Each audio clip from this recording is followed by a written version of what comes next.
Isang mapagpalang araw sa inyong lahat, mga minamahal naming tagapakinig. Kumusta ang inyong mga puso ngayon? Sana ay nasa mabuti kayong kalagayan, saan man kayo naroroon.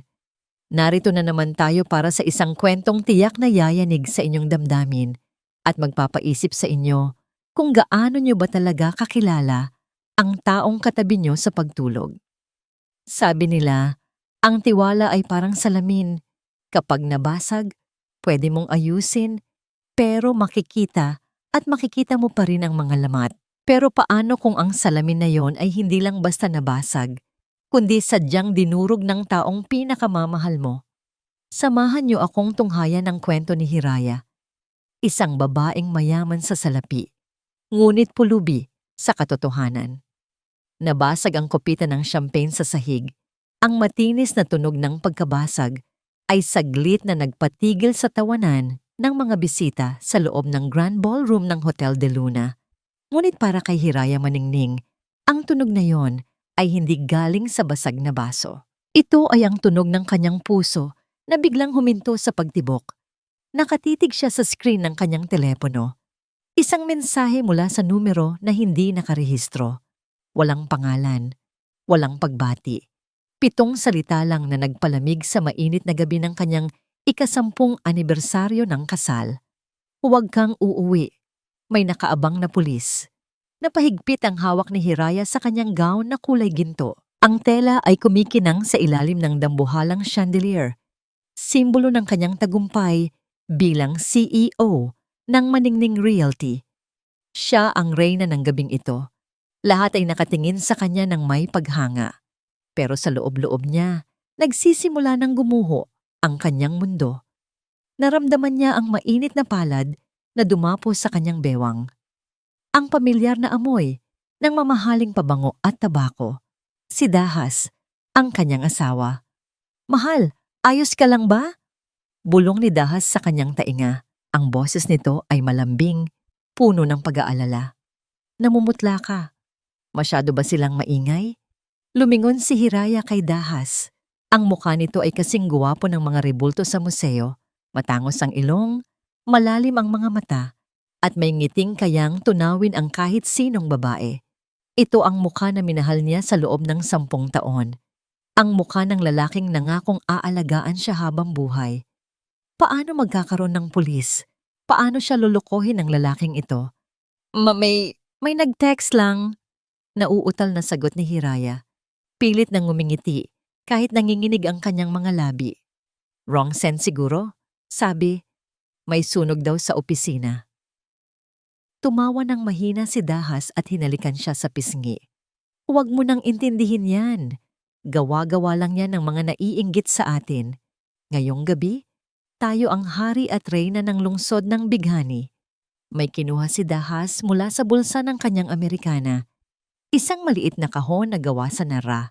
Binuksan niya ito sa harap ni Hiraya. Sa loob ay may isang lumang manika na gawa sa kahoy. Hindi ito katulad ng mga mamahaling alahas na inaasahan ng iba. Ito ay isang kamusmusan, isang sinaunang laruan na bihirang makita. "Para sa'yo," sabi ni Dahas. Ang mga mata ay nagniningning. Sabi ng antique dealer, ito daw ay simbolo ng walang hanggang proteksyon. "Gusto ko, lagi kang ligtas, Hiraya, dahil ikaw ang buhay ko." Kinuha ni Hiraya ang manika. Magaan ito, pero parang may bigat na dumagan sa kanyang dibdib. May kakaiba sa mga mata ng manika. Parang nakatingin ito sa kanya ng may awa. "Salamat, Dahas," bulong niya. Biglang bumukas ng padabog ang malaking pinto ng ballroom. Ang masayang musika ng orkestra ay namatay. Ang mga nag-uusapang bisita ay natahimik. Mula sa entrada, pumasok ang 5 lalaking nakauniporme ng pulis, kasunod ang ilang media na may mga kamera. Ang mga flash ng kamera ay sunod-sunod na kumislap, nakakasilaw, nakakahilo. "Miss Hiraya Maningning!" Sigaw ng hepe ng pulisya, hawak ang isang papel. "Ikaw ay inaaresto sa salang large-scale estafa at money laundering." Nanlaki ang mga mata ni Hiraya. Umugong ang bulungan sa buong paligid. Ang mga tingin ng paghanga kanina ay napalitan ng husga at pandidiri. Teka, mali yan. Sigaw ni Hiraya. Humakbang siya paharap. Wala akong ginagawang masama.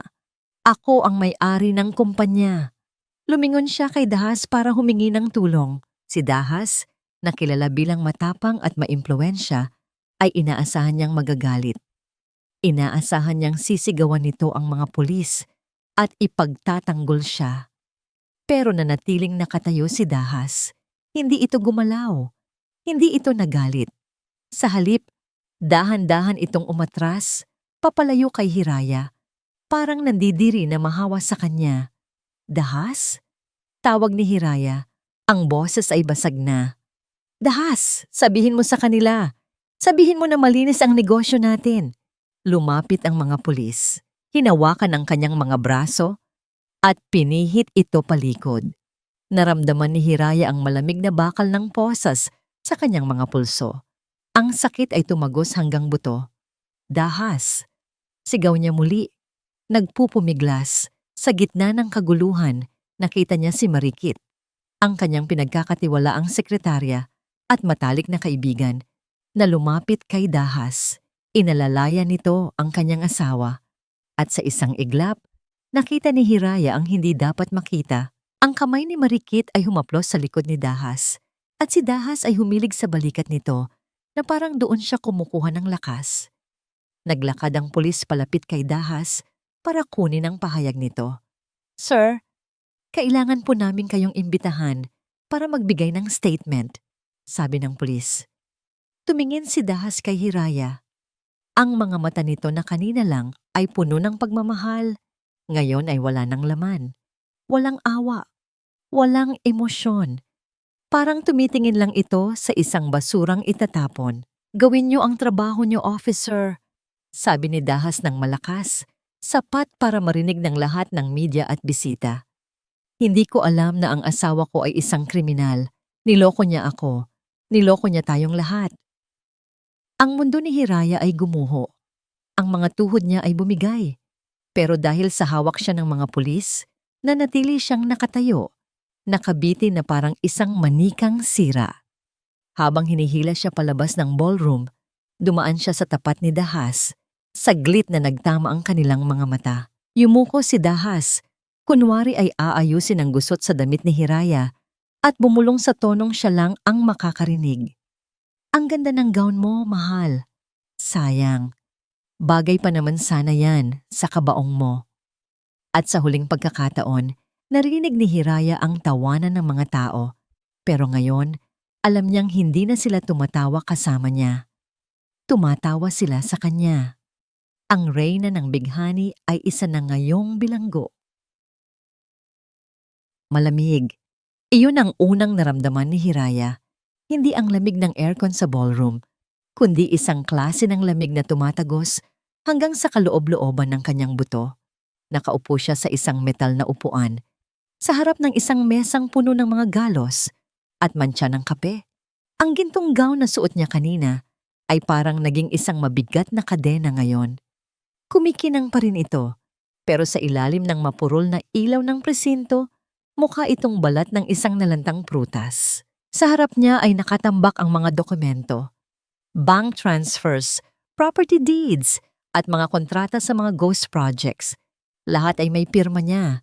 Lahat ay malinaw na ebidensya ng pagnanakaw ng bilyon-bilyong piso mula sa kumpanya, ang kumpanyang itinaguyod ng namayapa niyang ama.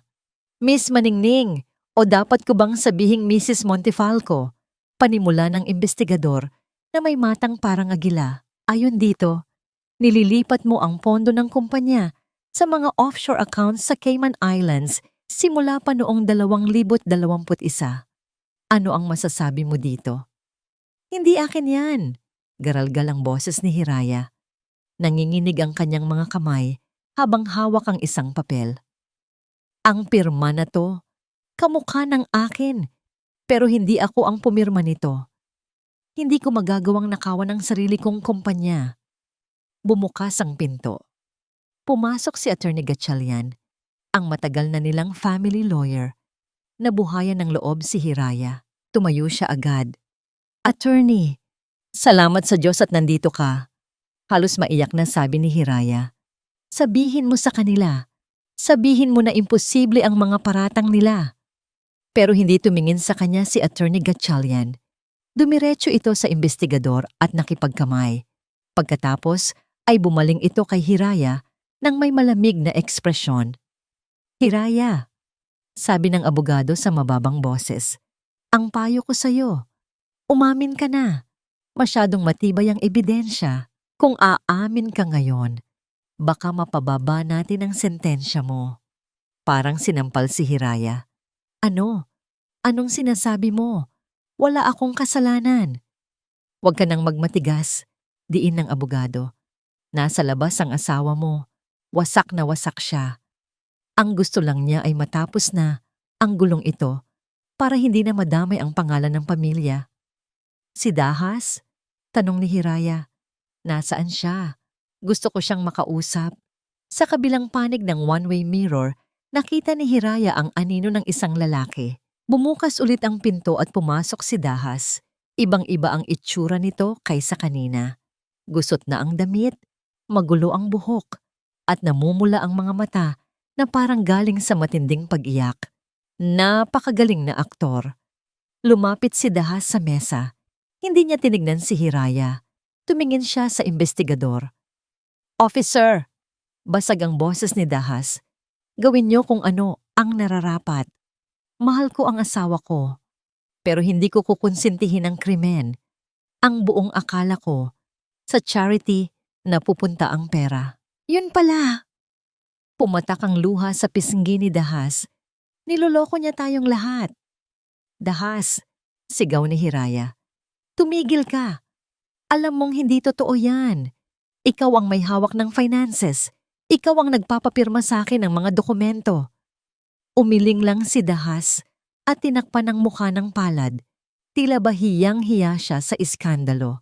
Lumapit ang investigador kay Hiraya. Tama na ang drama, ma'am. Sumama ka na sa amin. Hinatak siya ng mga pulis palabas ng interrogation room. Habang nagpupumiglas, nakita ni Hiraya si Dahas na sumunod ng tingin. Sa isang iglap, habang nakatalikod ang mga pulis, nakita niya ang pagbabago sa mukha ng asawa. Nawala ang lungkot, nawala ang luha. Pumalit ang isang ngisi ng demonyo na nagtagumpay. Kinindatan siya nito bago tumalikod at lumabas ng pinto kasama si Attorney Gatchalian. Lumipas ang ilang oras. Wala na ang gintong gown, wala na ang mga diamanteng hikaw, wala na ang mamahaling sapatos. Nakasuot na ngayon si Hiraya ng kulay kahel na uniforme ng mga bilanggo. Maluwag ito, magaspang sa balat, at amoy pawis ng kung sino mang nagsuot nito noon. Nakaupo siya sa sahig ng isang masikip na selda. Ang paligid ay amoy ihi at kalawang. Hinawakan niya ang kanyang leeg. Hinahanap niya ang kwintas na bigay ng kanyang ina, pero kinuha na rin yon ng mga gwardya bilang ebidensya. Ang tanging natira sa kanya ay ang sarili niya at ang galit. Isang galit na unti-unting namumuo sa kanyang dibdib na parang kumukulong bulkan. Narinig niya ang tunog ng mabibigat na bota sa pasilyo. Huminto ito sa tapat ng kanyang rehas. Nag-angat ng tingin si Hiraya. Si Dahas, nakabihis na ito ng bago at malinis na suit. Mukhang presko, mabango at makapangyarihan. Walang bakas ng lungkot na ipinakita niya kanina sa mga pulis. Lumapit si Dahas sa rehas. Hinawakan niya ang malamig na bakal. Kumusta ang accommodation mo, mahal? Tanong ni Dahas. Ang boses ay puno ng pang-uuyam. Tumayo si Hiraya. Gusto niyang sugurin ang rehas. Gusto niyang dukutin ang mga mata ng lalaking ito, pero pinigilan niya ang sarili. Kailangan niyang marinig ang katotohanan. Bakit? Tanong ni Hiraya. Binigay ko sa iyo lahat. Ang kumpanya, ang bahay, ang puso ko. Bakit kailangan mo akong ganituhin? Tumawa ng mahina si Dahas. Kasi Hiraya, hindi sapat ang binigay.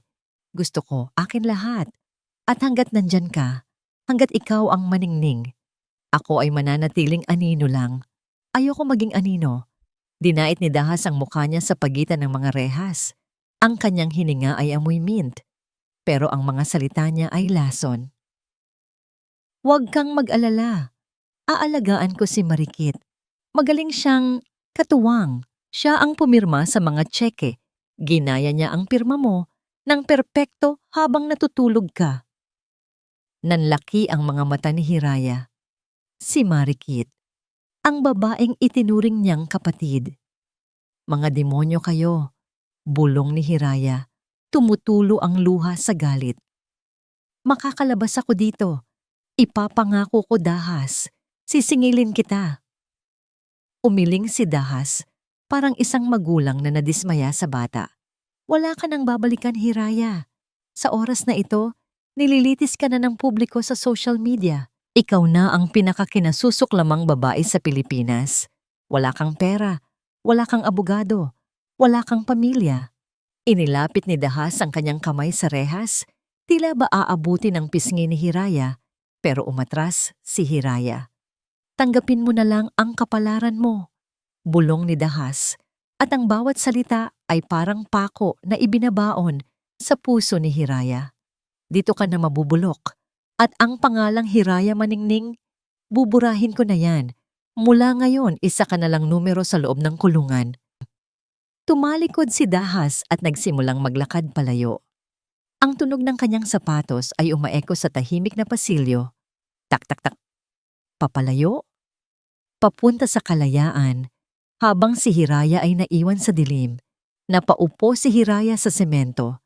Niyakap niya ang kanyang mga tuhod. Sa labas ng maliit na bintana, nakita niya ang buwan na natatakpan ng makapal na ulap. Akala niya, ubos na ang luha niya. Pero may isa pang pumatak, hindi dahil sa lungkot, kundi dahil sa puot. Hindi, bulong ni Hiraya sa sarili. Hindi mo ako mabubura, Dahas. Magiging bangungot ako sa bawat pagtulog mo. At sa dilim ng selda, ang dating reyna ay namatay at isang mandirigma ang isinilang. Ang hampas ng alon sa gilid ng barko ay parang mga latigo. Nakaupo si Hiraya sa isang mahabang bangko na gawa sa kahoy katabi ang iba pang mga bilanggo. Ang kamay niya ay nakaposas, nakakabit sa isang mahabang kadena na tumatagos sa mga posas ng ibang babae. Amoy langis, suka at takot ang hangin sa loob ng barko. Sa maliit na bintana, natatanaw niya ang kanilang patutunguhan, ang isla ng walang hanggan.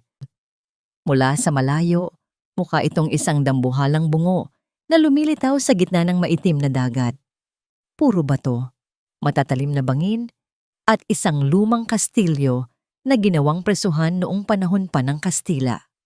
Walang mga puno, walang ilaw maliban sa parola na umiikot ng dahan-dahan, tila nagbabantay sa mga kaluluwang hindi na makakaalis. Ganda ng view, no? Bulong ng babaeng katabi niya. May pilat ito sa pisngi at kulang ang ngipin.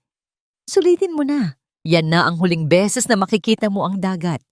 Pagpasok natin sa loob, pader na lang ang kaibigan mo. Hindi sumagot si Hiraya. Tuyot na ang lalamunan niya. Ilang araw na siyang hindi kumakain ng maayos. Ang imahe ni Dahas at Marikit na magkahawak kamay sa korte habang binabasa ang sentensya niya ay paulit-ulit na naglalaro sa isip niya. Habang buhay na pagkabilanggo. Walang parol. Dumaong ang barko. Tayo, bilis! Sigaw ng mga gwardya. Hinila sila pababa. Ang hangin sa isla ay maalat at mainit. Sinalubong sila ng matataas na pader na may barbed wire. Ang bakal na gate ay bumukas. Nang may nakakakilabot na kriyak. Parang bibig ng isang halimaw na gutom na gutom. Ipinasok sila sa processing area. Hubad! Utos ng isang matabang gwardya na babae. Wala nang natirang dignidad kay Hiraya. Ang katawan na dati binabalutan ng sutla at naliligo sa gatas ay ngayon ay nakadetalye sa harap ng mga estranghero. Binuhusan sila ng malamig na tubig galing sa hose, binigyan ng bagong uniforme na kulay abo, mas luma at mas sira kaysa sa city jail. at itinulak papasok sa selda 4. Ang selda 4 ay siksikan. Dapat ay para lang ito sa 10 tao, pero mahigit 20 ang nasa loob. Ang sahig ay malagkit. "Oh, may bagong karne," sabi ng isang boses mula sa pinakadulo ng selda. Tumahimik ang lahat. Humawi ang mga bilanggo para bigyang daan ang isang babaeng malaki ang katawan, puno ng tattoo, ang mga braso, at may hawak na isang tinapay. Siya si Mayora Digna. Lumapit si Mayora kay Hiraya. Inamoy-amoy siya nito na parang aso. "Amoy mayaman," ngisi ni Mayora. "Ikaw yung nasa balita, di ba? Yung negosyanteng nagnakaw sa sariling kumpanya." "Hindi ako nagnakaw," mahinang sagot ni Hiraya. Isang malakas na sampal ang dumapo sa mukha ni Hiraya. Napadapa siya sa sahig. Nalasa niya ang dugo sa kanyang labi. "Sumasagot ka pa!" sigaw ni Mayora. "Dito, wala kang kumpanya, wala kang empleyado. Ako ang batas dito, at ang batas ko, bawal ang maarte." Hinablot ni Mayora ang buhok ni Hiraya at iniharap siya sa inidoro na nasa gilid ng selda.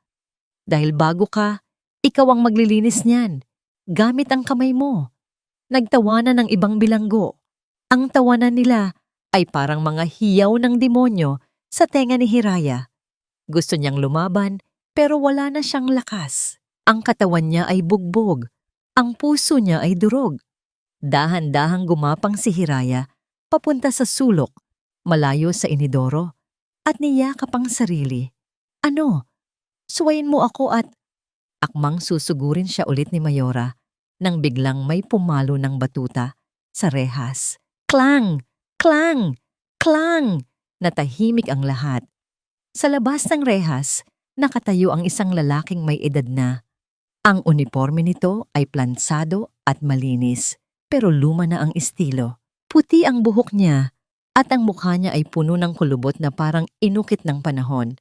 Ang mga mata niya ay malalim at seryoso. Ito si Mang Balanghay, ang head warden ng block na yon. "Digna," sabi ni Mang Balanghay. Ang boses niya ay mahina, pero may awtoridad na nagpatahimik sa buong selda. "Oras na ng pagkain. Ayoko ng gulo sa oras ng pagkain." "Pero sir," angal ni Mayora.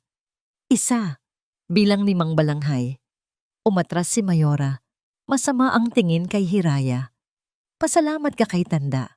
Mamaya ka sa akin." Nagsimulang ipamigay ang rasyon ng pagkain. Isang maliit na tasa ng lugaw na puro tubig at isang pirasong tuyo. Nang abutan ni Mang Balanghay si Hiraya, saglit na nagtagpo ang kanilang mga kamay. Naramdaman ni Hiraya na may iniabot itong extra, isang nilagang itlog na nakatago sa ilalim ng cup ng lugaw. Tumingin si Hiraya sa matanda. Walang ekspresyon ang mukha ni Mang Balanghay. Tumalikod lang ito at nagpatuloy sa paglalakad. Bakit? Bakit siya binigyan nito? Hindi na inisip ni Hiraya ang dahilan. Kinain niya ang itlog nang mabilis. Halos mabilaukan siya habang tinatakpan ito para hindi makita ni Mayora. Ito ang unang pagkakataon na nakatikim siya ng totoong pagkain sa loob ng 3 araw. Dumating ang gabi. Patay na ang mga ilaw. Ang tanging liwanag ay galing sa buwan na tumatagos sa maliit na bintana sa taas. Humihilik na ang ibang bilanggo. Gising pa si Hiraya. Nakasandal siya sa malamig na pader. Ang sakit ng katawan niya ay wala kumpara sa sakit ng kanyang kaluluwa. Wala nang pag-asa. Ito na ang buhay niya. Magiging alipin siya ni Mayora. Tatanda siya sa islang ito. Mamamatay siya at itatapon sa dagat at walang makakaalala sa pangalang Hiraya. Napatingin siya sa sahig. May nakita siyang isang piraso ng metal, malamang ay galing sa sirang kutsara na tinasa para maging matalim. Bato, kung tawagin sa kulungan. Naiwan siguro ito ng isa sa mga bilanggo. Kinuha ito ni Hiraya. Matalim ang dulo ng bagay na hawak niya. Tinitigan niya ang kanyang kamay. Ang mga daliri bahagyang nanginginig sa ilalim ng mapurol na liwanag. Isang iglap lang, naisip niya. Baka matapos na ang lahat. Wala ng sakit, wala ng kahihiyan. Makakapahinga na siya mula sa bigat na matagal ng pasan.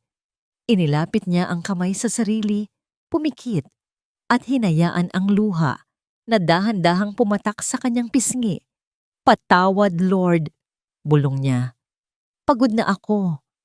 Ngunit bago pa man siya tuluyang bumigay, may narinig siyang mahina, isang tunog na tila paalala na hindi pa tapos ang kanyang kwento. Hmm, hmm, hmm, Isang himig, mahina, tila galing sa hangin o sa kabilang pader. Natigilan si Hiraya. Ang himig na yon, pamilyar. Iyon ang kantang hinehele sa kanya ng nanay niya noong bata pa siya kapag natatakot siya sa kulog at kidlat. Sa ugoy ng duyan, binuksan niya ang kanyang mga mata. Sino ang humuhuni? Guni-guni lang ba niya ito? Pero narinig niya ulit. Tok, tok, tok. Tatlong mahinang katok sa pader sa likuran niya. At ang himig ay nagpatuloy, mas malinaw ngayon. Parang sinasabing, huwag. Huwag kang susuko, hindi ka nag-iisa. Ibinaba ni Hiraya ang matalim na metal. Napahawak siya sa pader. Sa kabilang ibayo ng sementong iyon, may tao. May nakakaalam ng kanta niya. At sa kauna-unahang pagkakataon, mula noong gabing arestuhin siya, naramdaman ni Hiraya ang isang maliit, napakaliit na ninga sa kanyang dibdib. Hindi pa ito pag-asa. Pero sapat na ito para iligtas siya sa gabing ito. 2:00 ng madaling araw. Tahimik ang buong piitan ng isla walang hanggan. Ang tanging naririnig ko lang ay ang hampas ng alon sa labas at ang paminsan-minsang pag-ubo ng mga bilanggo. Hawak ko ang aking lumang flashlight habang nagroronda sa West Wing. Huminto ako sa tapat ng Selda 4. Sa loob, siksikan ang mga katawan, pero ang mata ko ay nakapako sa isang sulok. Kay Hiraya, gising pa siya. Nakaupo, nakayakap sa tuhod, at nakatulala sa kawalan. Nakita ko ang maliit na piraso ng metal na binitawan niya kanina. Muntik na niyang tapusin ang lahat. Kung hindi ako kumatok sa kabilang pader at humuni, baka bangkay na ang dinatnan ko ngayon. Binuksan ko ang heavy metal door ng dahan-dahan. Sanay na ako sa pagbukas nito nang walang ingay. Isang talentong natutunan ko sa 3 dekada ng pagiging warden. Pumasok ako. Nagising si Hiraya sa tunog ng aking sapatos. Umurong siya sa sulok, takot ang nasa mga mata. Akala siguro niya ay sasaktan ko siya, tulad ng ginawa ni Mayora Digna. "Huwag kang matakot, Hija," bulong ko. Anong kailangan nyo?" Garalgal ang boses niya. "Wala na akong pera. Wala na kayong makukuha sa akin." Umupo ako sa isang maliit na bangkito sa tapat niya. Inilapag ko ang flashlight sa sahig para hindi masakit sa mata ang ilaw. "Hindi ko kailangan ng pera mo, Mrs. Montefalco. O dapat ba kitang tawaging Miss Maningning?" Napayuko siya. Wala nang halaga ang pangalan na yan. Bumuntong hininga ako. Kinuha ko ang wallet ko mula sa likod na bulsa. Luma na ito, tadtad ng gasgas. Binuksan ko at inilabas ang isang lumang litrato na nakasingit sa plastic. Litrato ng asawa ko, si Celia. "Kilala mo ba siya?" Tanong ko sabay abot sa kanya ng litrato. Tinignan ito ni Hiraya ng maigi. Umiling siya. "Hindi po, pasensya na. 5 taon na ang nakakaraan." Panimula ko habang inaalala ang gabing iyon. Nasa St. Luke's Hospital ako. Ang asawa ko, si Celia, ay nasa ICU. Kailangan niyang maoperahan agad sa puso, pero kulang ang pera ko. Kulang na kulang. Nakita kong nakikinig si Hiraya, bagamat naguguluhan. Nasa cashier ako noon, umiiyak. Nagmamakaawa sa staff na tanggapin muna ang down payment ko. Pero ayaw nila. Policy daw. Halos lumuhod na ako. Pakiramdam ko noon, wala akong kwentang asawa. Mamamatay si Celia dahil lang mahirap ako. Tumingin ako sa mga mata ni Hiraya. Tapos, may dumaang isang babae. Nakasuit. May kausap sa telepono. Mukhang nagmamadali. Narinig niya ang pagmamakaawa ko. Huminto siya sandali. Kinuha ang black card niya at ibinigay sa cashier. Nanlaki ang mga mata ni Hiraya. Parang unti-unting bumabalik ang alaala. Sabi ng babaeng yon sa cashier, "Bayaran mo lahat ng bill ng matanda. Pati na rin ang operation fee. Just get it done. I'm late for a meeting." Pagkatapos, umalis na siya. Ni hindi niya hinintay ang pasasalamat ko. Ni hindi niya ako tiningnan. Binalik ko ang litrato sa wallet ko. Ang babaeng yun ay ikaw, Hiraya. Napahawak si Hiraya sa bibig niya. Kayo. Kayo yung manong sa cashier? Oo, sagot ko. Namatay din si Celia makalipas ang 2 buwan. Pero dahil sa tulong mo, hindi siya namatay sa sakit. Namatay siya ng mapayapa sa bahay. Kasama ako at ang mga anak namin. Hindi sa malamig na hallway ng ospital habang naghihintay ng gamot. Binigyan mo siya ng dignidad sa huling sandali niya. Tumulo ang luha ni Hiraya. Mabait ako noon. Pero tignan mo ako ngayon, kriminal daw ako. Masama daw akong tao. Alam kong hindi totoo yan. Madiin kong sabi. Nakikita ko ang tao, hindi ang balita. May dinukot ako sa loob ng aking uniforme. Isang maliit na papel na nakatupi ng maigi. Galing ito sa labas. May isang abogado, Attorney Tanglaw Ilustre. Araw-araw siyang pumupunta sa gate. Nagbabaka sakaling may mag-abot nito sa'yo. Siya lang ang naniniwala sa'yo sa labas. Kinuha ni Hiraya ang papel. Binasa niya ito sa ilalim ng flashlight. Hiraya, hindi ako titigil hanggat hindi lumalabas ang katotohanan. Buhay pa ang pag-asa. May nakita kaming butas sa mga dokumento. Kapit lang. Tanglaw. Nakita ko ang pagbabago sa mukha ni Hiraya. Ang matang kanina ay gusto nang mamatay, ngayon ay nagkaroon ng kislap. Maliit na kislap, pero sapat na para magsimula ng apoy. Salamat, Mang Balanghay. Hikbi niya. Salamat. Tumayo ako at inayos ang aking uniforme. Kailangan kong magmadali. Baka may makakita sa akin. Pero bago ako umalis, kailangan kong sabihin ang pinakaimportanteng bagay. Ang dahilan kung bakit ako sumugal na kausapin siya ngayong gabi. Lumapit ako sa kanya at bumulong. Ang boses ko ay seryoso at may halong babala. Huwag kang magpapakampante, Hija. Ang pagtulong ko sa'yo ay may hangganan. Dahil ang kalaban mo ay hindi lang basta asawa, demonyo siya. Kumunot ang noo niya. Anong ibig niyong sabihin? May dumating na utos kanina galing sa taas. Galing kay Dahas Montefalco, sabi ko, at naramdaman ko ang panginginig ng kalamnan ni Hiraya sa pagbanggit ng pangalan. Nagbayad siya. Pagpapatuloy ko. Nagbayad siya ng malaki kay Mayora Digna at sa 2 pang gwardya. Hinawakan ko ang rehas ng selda. Ang utos ay simple lang. Huwag ka nang paabuti ng umaga. Natigilan si Hiraya. Ang pag-asa kanina ay napalitan ng takot. Papatayin nila ako? Opo, sagot ko. Kaya ngayong gabi, huwag kang pipikit dahil sa oras na ipikit mo ang mga mata mo, baka hindi ka na magising. Iniwan ko siyang nakatulala sa dilim, habang ang tunog ng mga yabag sa kabilang pasilyo ay palapit ng palapit. Mga yabag na hindi akin. Kalansing. Iyon ang tunog ng kamatayan na papalapit.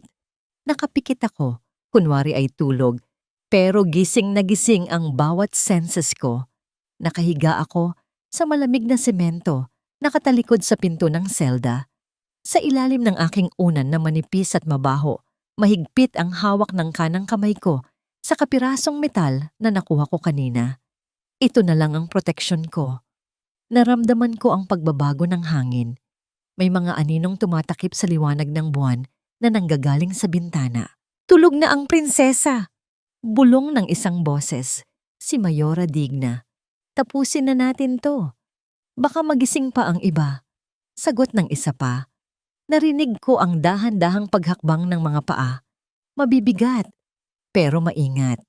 Nararamdaman ko ang init ng kanilang katawan habang lumalapit sila sa akin. Amoy ko ang masangsang na hininga ni Mayora. Sa isip ko nakita ko ulit ang mukha ni Dahas. Ang nangiti niya noong iwan niya ako. Ang tawa niya. Hindi ako mamamatay dito para lang pasayahin ka, Dahas. Naramdaman ko ang pag-angat ng kamay ni Mayora. May hawak siyang isang unan. Balak nila akong sakalin habang natutulog. Ngayon na. Sa isang iglap, bumaligtad ako paharap. Ah! Buong lakas kong itinarak ang hawak kong metal sa braso ni Mayora na pabagsak na sana sa mukha ko. Tumirit ang dugo. Napasigaw si Mayora sa sakit at nabitawan ng unan. Punyeta! Gising siya! Sigaw ng kasama niya. Hindi ako tumigil. Sinipa ko ang tiyan ng isa pang bilanggo na nasa tabi ni Mayora. Tumilapon ito at tumama sa rehas. Nagising ang buong selda. Nagkagulo. Sigawan. Hawakan niyo siya. Utos ni Mayora habang hawak ang dumudugong braso. Patayin niyo ang babaeng yan. 3 babae ang sumugod sa akin. Sinabunutan nila ako. Kinalmot, pinagsusuuntok. Masakit. Sobrang sakit. Nalasahan ko ang dugo sa bibig ko. Pumutok ang labi ko. Pero hindi ako umiyak. Wala nang luhang lumabas. Ang bawat suntok na tumatama sa akin ay parang gatong na lalong nagpapaliyab sa galit ko. Kinagat ko ang tenga ng isa. Siniko ko ang ilong ng isa pa. Lumabas ang hayop sa loob ko. Wala na si Hiraya na CEO. Wala na si Hiraya na mahinhin. Ito si Hiraya na gustong mabuhay. Tama na! Isang malakas na pito ang umalingaw-ngaw. Bumukas ang pinto ng selda at pumasok ang mga gwardya sa pangunguna ni Mang Balanghay. Magsitigil kayo! Sigaw ni Balanghay. Naghiwalay ang mga nag-aaway. Nakahandusay ako sa sahig, humihingal, puno ng pasa at dugo ang muka. Pero nakatayo pa rin ako. Nakatingin ako nang diretso sa mata ni Mayora Digna. Takot. Nakita ko ang takot sa mga mata ni Mayora. Hindi niya inakala na lalaban ng prinsesa. Dalhin sa infirmary si Maningning at si Digna. Utos ni Balanghay. Habang hinihila ako palabas, nagtama ang paningin namin ni Mang Balanghay. Isang imperceptible na tango lang ang ibinigay niya. Ligtas ako ngayong gabi. Kinaumagahan sa infirmary. Masakit ang buong katawan ko. Isang mata ko ang halos hindi ko madilat dahil sa pamamaga. Nakahiga ako sa isang kama na may manipis na kutsyon. Bumukas ang pinto. Pumasok ang isang lalaking nakamaskara at nakauniforme ng medical staff. May dala itong tray ng gamot at bulak. Oras na para linisin ang sugat mo, sabi ng lalaki. Mababa ang boses niya. Pamilyar. Lumapit siya sa akin. Nang masiguro niyang walang ibang nakatingin, ibinaba niya ng bahagya ang kanyang maskara. Napasinghap ako. Tanglaw? Si Attorney Tanglaw Ilustre. Ang kababata ako. Ang lalaking laging nasa likod ko noong college na hindi ko masyadong napapansin dahil nakatuon ako kay Dahas. Mabilis niyang binalik ang maskara. Ang mga mata niya ay puno ng awa at galit habang tinitignan ang mga pasa sa mukha ko. Nanginginig ang kamay niya habang nililinis ang sugat sa noo ko. Patawarin mo ako, Hiraya. Bulong niya. Halos pumiyok ang boses. Patawarin mo ako kasi wala ako doon para protektahan ka. Huwag kang humingi ng tawad. Sagot ko, pinipigilan ng luha. Buhay ako. Iyon ang mahalaga. Binilisan ni Tanglaw ang paglalagay ng bandage. Makinig ka ng mabuti. Wala tayong oras. Delikado ang ginawa kong pagpasok dito. Inilapit niya ang mukha sa akin.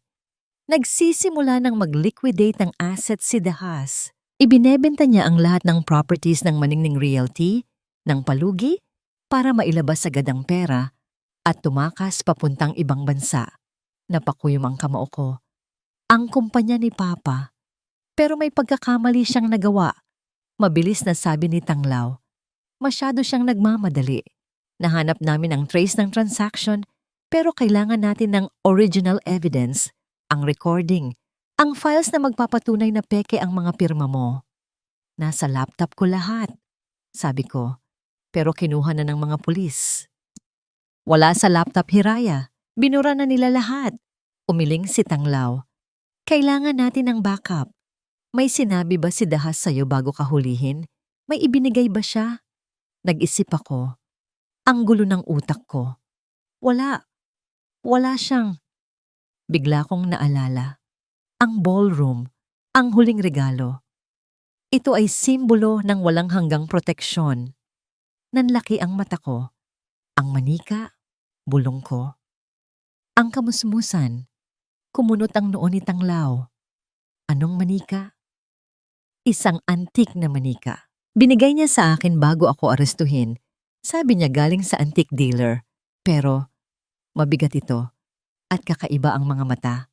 Nagkatinginan kami ni Tanglaw. Alam kong pareho kami ng iniisip. Si Dahas ay mayabang. Mahilig siyang magtago ng trodeo. Posibleng ginamit niya ang manika para itago ang ebidensya. Iniisip na hindi ito mapapansin ng mga pulis o bilang isang twisted na joke na ang ebidensya ng pagbagsak ko ay nasa kamay ko mismo noong gabing iyon. Nasaan ang manika? Tanong ni Tanglaw. Naiwan sa bahay, sa mansyon. Sagot niya. Pero okupado na yon ni Marikit ngayon. Hinawakan ni Tanglaw ang balikat ko. Dahas is selling the mansion in 48 oras. Kapag naibenta yon, itatapon ang lahat ng gamot sa loob. Mawawala ang manika, mawawala ang ebidensya, at mawawala ang pag-asa nating makalaya ka.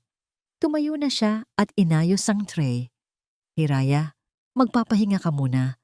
Ako na ang bahala sa labas, pero kailangan mong mangako sa akin. Tinitigan niya ako sa mata. Manatili kang buhay. Tumango ako. Pangako, Tanglaw.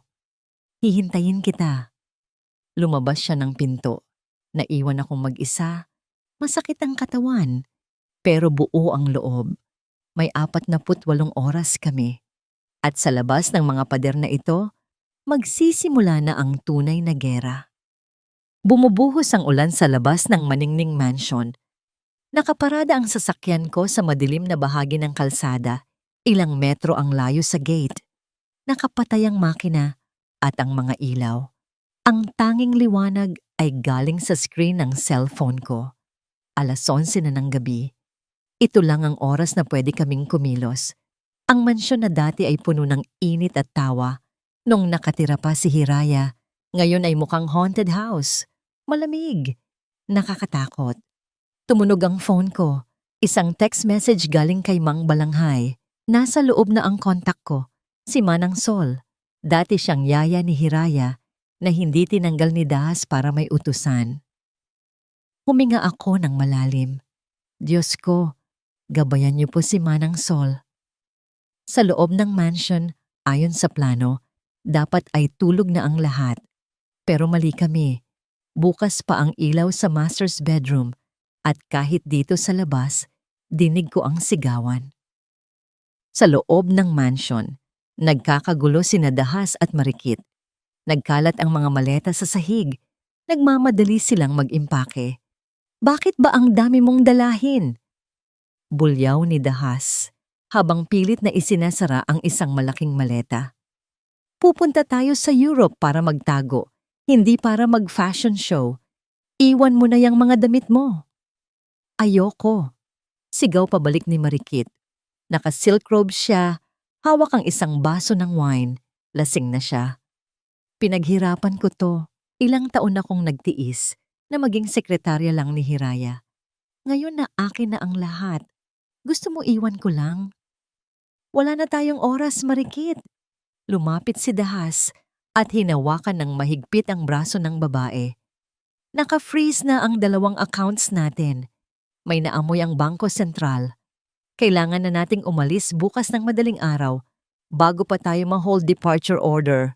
Tinabig ni Marikit ang kamay ni Dahas. Bitawan mo ako. Pare-pareho lang kayo. Ginagamit niyo lang ako. Sa kanyang pagwawala, nasagi ni Marikit ang isang estante. Nahulog ang ilang mga libro at dekorasyon. Gumulong sa sahig ang isang lumang bagay. Ang kamusmusan, ang manikang gawa sa kahoy. Napahinto si Marikit. Tinitigan niya ang manika. Ang mga mata nito ay parang nakatingin sa kanya ng may panghuhusga.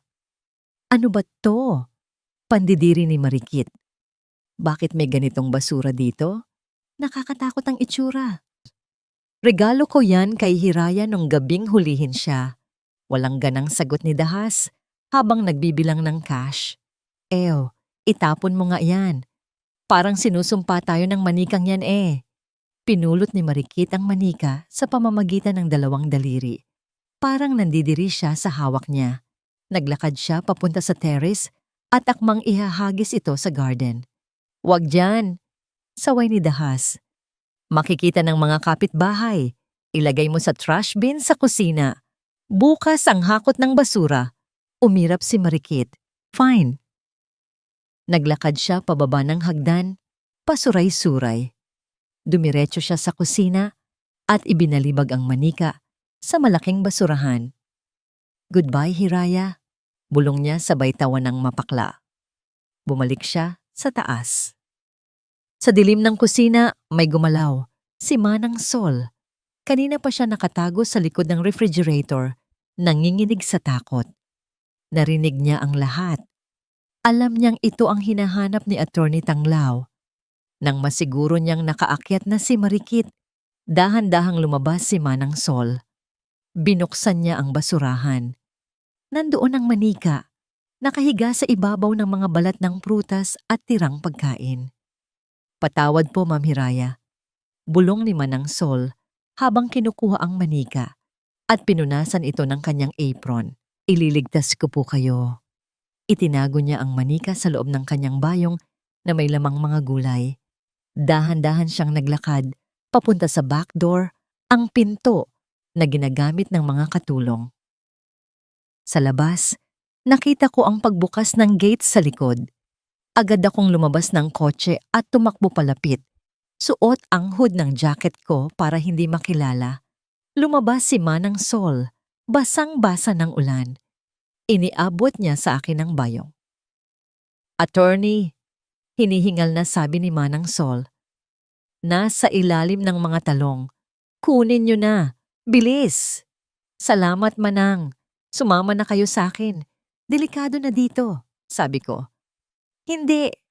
Umiling ang matanda. Kapag nawala ako, maghihinala sila agad. Alis ako bukas ng umaga pagkaalis nila. Sige na po, umalis na kayo. Wala na akong nagawa. Kinuha ko ang manika at tumakbo pabalik sa kotse. Pagpasok ko sa sasakyan, agad kong kinuha ang manika. Basa, medyo madumi, pero buo pa. Hinanap ko ang mekanism. Alam kong may sekreto ito. Pinindot ko ang mata ng manika. Wala. Pinindot ko ang likod. Wala. Kinabahan ako. Paano kung mali si Hiraya? Paano kung laruan lang talaga ito? Tapos, napansin ko ang kwintas na suot ng manika. Isang maliit na locket. Binuksan ko ito. Sa loob, hindi litrato, kundi isang napakaliit na micro SD card slot. Bingo! Bulong ko.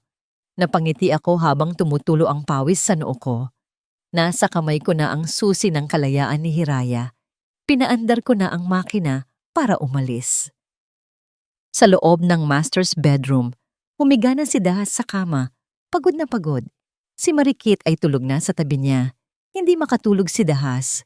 May kung anong bumabagabag sa kanya. Parang may mali. Parang may nakalimutan siya. Tumayo siya at lumapit sa monitor ng CCTV na nasa tabi ng TV. Check ko lang kung sarado ang mga gate. Bulong niya sa sarili. Inilipat niya ang camera sa back gate. Nakita niya si Manang Sol na pumasok mula sa labas, basang-basa, at may dalang bayong na wala naman kanina. Kumunot ang noo ni Dahas. Anong ginagawa ng matandang yan sa labas ng ganitong oras? At bakit? Bakit parang nabawasan ang laman ng basurahan sa kusina? In-rewind niya ang footage ng kitchen camera. Nakita niya si Marikit na tinapon ang manika. Pagkalipas ng 5 minuto, nakita niya si Manang Sol na lumabas sa pinagtataguan, kinuha ang manika at inilagay sa bayong. Nanlaki ang mga mata ni Dahas. Biglang bumilis ang tibok ng puso niya. Alam niya na matalino si Hiraya. Kung pinakuha niya ang manikang iyon, ibig sabihin, may laman iyon. Tangina, sigaw ni Dahas. Hinugot niya ang baril mula sa drawer at patakbong lumabas ng kwarto. Manang Sol! Sigaw niya. Ang boses ay umaalingaw-ngaw sa buong mansion. Nasa kotse na ako at paalis na nang marinig ko ang putok ng baril mula sa loob ng mansion. Bang! Napahinto ako. Tumingin ako sa rearview mirror. Nakita ko ang anino ni Dahas. Sa bintana, may hawak na baril. Gusto kong bumalik. Gusto kong iligtas si Manang Sol, pero hawak ko ang ebidensya. Kung babalik ako at mamamatay kami pareho, walang saysay ang lahat. Si Hiraya ang mananatiling talo. Pumikit ako ng mariin, humingi ng tawad sa Diyos, at apakan ang silinyador. Humarurot ang sasakyan ko palayo, habang ang ulan ay patuloy sa paghuhugas sa dugo ng gabing iyon. Amoy pulbura ang hangin sa sala. Nakaupo ako sa aking paboritong leather armchair. Hawak ang isang baso ng scotch. Sa paanan ko, nakahandusay ang katawan ni Manang Sol. Wala na siyang buhay. Sayang, ang tagal pa naman niyang nagsilbi sa pamilya. Pero ganoon talaga. Sa negosyo at sa gera, ang mga traidor ay dapat iniligpit agad. Kinuha ko ang lumang cellphone ni Manang Sol. Basag ang screen pero gumagana pa. Binuksan ko ang call logs. May isang numero na paulit-ulit niyang tinatawagan at tinetext nitong mga nakaraang araw.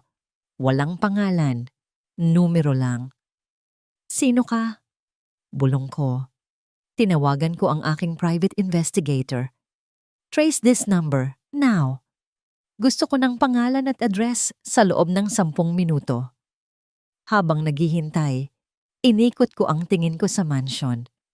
Magulo. Wasak. Parang ang buhay ko ngayon. Si Hiraya, akala ko tapos na siya. Akala ko nabura ko na siya. Pero kahit nasa loob siya ng selda, nagagawa pa rin niyang guluhin ang buhay ko. Matalino ka talaga. Mahal ko. Masyadong matalino para sa sarili mong kapakanan. Tumunog ang phone ko. Isang email ang pumasok. Ang report galing sa investigator. Binuksan ko ang file. Name, Eduardo Eddie Balanghay. Occupation, Head Warden, piitan ng Isla Walang Hanggan. Napangisi ako.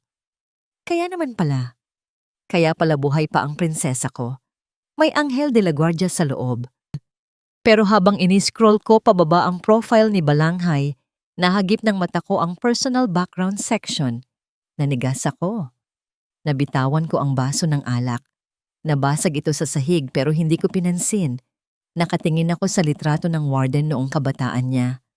Kamukhang-kamukha ko, ang ilong, ang hugis ng mukha. Binasa ko ang detalye. Former lover of Doña Consuelo Montefalco, deceased mother of Dahas, father of illegitimate child given up for adoption. Napatawa ako. Isang tawa na nagsimula sa mahina hanggang sa naging malakas, humahalakak na parang baliw. Eduardo Balanghay. Sambit ko, lasa ang pait sa dila ko. Ang tatay kong duwag. Ang lalaking iniwan si mama dahil mahirap siya. Ang lalaking dahilan kung bakit lumaki akong bastardo sa mata ng pamilya Montefalco bago ako kinilala ng lolo. Kaya pala siya tumutulong kay Hiraya, hindi dahil mabait siya, kundi dahil gusto niyang bumawi. Gusto niyang linisin ang konsensya niya sa pamamagitan ng pagliligtas sa asawa ng anak na tinapon niya. How poetic, bulong ko. The father saves the wife from the son. Tumayo ako at lumapit sa bintana. Nakita ko ang refleksyon ko sa salamin. Nakita ko ang demonyo at nakita ko rin ang batang iniwan ng ama. Kung gusto ni Balanghay ng drama, ibibigay ko sa kanya. Hindi ko lang siya basta papatayin. Dudurugin ko siya. Kinuha ko ulit ang telepono. Tinawagan ko si Bato, ang leader ng aking security team. Bato, nasaan ka? Nasa safe house, boss. May ipapadala akong address sa'yo. Bahay ni Eduardo Balanghay, may nakatira dong apo niya. Isang batang babae, siguro 7 taong gulang. Kunin niyo. Ngayon na. Copy, boss. Anong gagawin sa bata? Napangiti ako ng malamig. Wala muna. Gawin yung pain. Gusto kong marinig ang boses ng tatay ko kapag nalaman niyang hawak ko ang mundo niya. Ibinaba ko ang telepono. Naglakad ako pabalik sa bangkay ni Manang Sol. Pasensya ka na, Manang. Pero kailangan kong turuan ng leksyon ng tatay ko. Sa mundong ito, walang libreng kabutihan. Lahat may bayad. Makalipas ang 1 oras, nasa loob ako ng kotse, papunta sa private airstrip.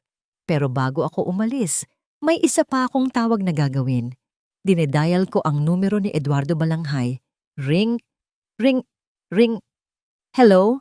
Sagot ng isang boses na garalgal at inaantok. Magandang umaga, Itay. Bati ko ng masigla. Katahimikan sa kabilang linya. Alam kong kilala niya ang boses ko. Didahas? Ako nga.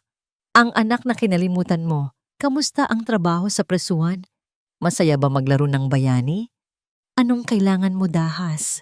Tigilan mo na si Hiraya. Nakuha na ng abogado ang ebidensya. Tapos ka na. Tumawa ako. Oh, Eddie, hindi pa tapos ang laro. Nagsisimula pa lang tayo. Alam mo ba kung nasaan ang apo mong si... Ano nga bang pangalan niya? Ah, si Tala. Narinig ko ang pagbagsak ng kung ano sa kabilang linya. Huwag. Huwag mong gagalawin ang apo ko. Walang kinalaman ng bata dito. Lahat ng mahal mo ay may kinalaman dito dahil kinalaban mo ako. Sigaw ko na wala ang pagiging kalmado ko. Dahil sa'yo, nakuha nila ang ebidensya. Dahil sa'yo, nasira ang plano ko. Huminga ako ng malalim para pakalmahin ang sarili. Makinig ka, tanda. Bibigyan kita ng isang pagkakataon para maging mabuting ama. Bawiin mo ang manika. Kunin mo kay Attorney Tanglao bago niya maipresenta sa korte. Palitan mo ng peke. Sunugin mo ang totoo. Hindi ko magagawa yan. Papatayin mo si Hiraya. Umiiyak na si Balanghay. Mamili ka, Eddie. Bulong ko. Boses na parang yelo. Ang buhay ni Hiraya o ang buhay ng apo mong si Tala? Padadalhan kita ng video ng apo mo ngayon. Ang cute niya umiyak, kamukha mo. Pinatayan ko siya ng telepono. Sumandal ako sa upuan ng kotse. Nakita ko sa bintana ang pagsikat ng araw. Napakaganda ng kulay. Pula. Parang dugo. Your move, Dad, sabi ko. Ngayon, tignan natin kung gaano katibay ang prinsipyo ng isang tao kapag pamilya na niya ang nakataya. Si Hiraya Maningning ay mag-isa na naman. At sa pagkakataong ito, sisiguraduhin kong wala nang sasalo sa kanya. Nanginginig ang mga kamay ko habang hawak ang cellphone. Sa screen, umiiyak ang apo kong si Tala.